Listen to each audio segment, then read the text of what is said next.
Understanding corduroy morning, a unique English phrase. Hello everyone. Today, we're diving into the intriguing world of English phrases.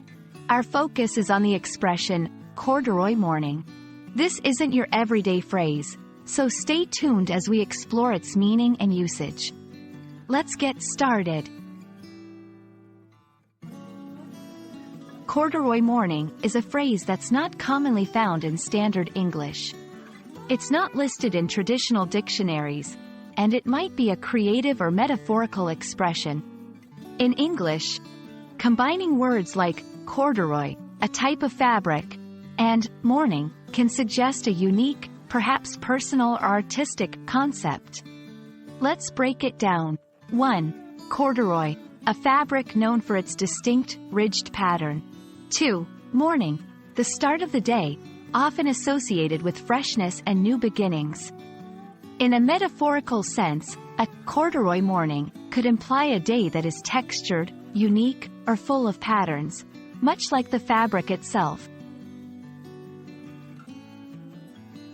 English is rich with figurative language, where phrases can be used symbolically to convey deeper meanings. Examples include a stormy relationship, indicating a turbulent interaction, not actual weather. A golden opportunity, something very valuable or advantageous.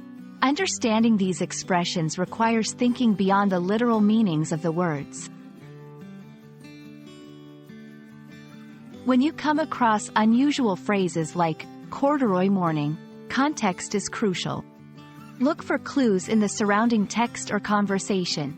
Ask yourself, what is being discussed? What feelings or ideas are being conveyed? This approach will help you grasp the intended meaning. Embracing creativity in language can make your English more vibrant. To use phrases like corduroy morning effectively. 1. Ensure your audience appreciates creativity. Such expressions are best in artistic or informal settings. 2. Provide context. Help listeners or readers understand the metaphorical meaning. 3. Balance with clarity. Too many creative phrases can confuse. Balance them with clear language. I hope this exploration of corduroy morning has illuminated the beauty and complexity of English expressions. Such phrases enrich our language, offering depth and creativity. Thanks for joining me, and keep experimenting with English in your own unique way.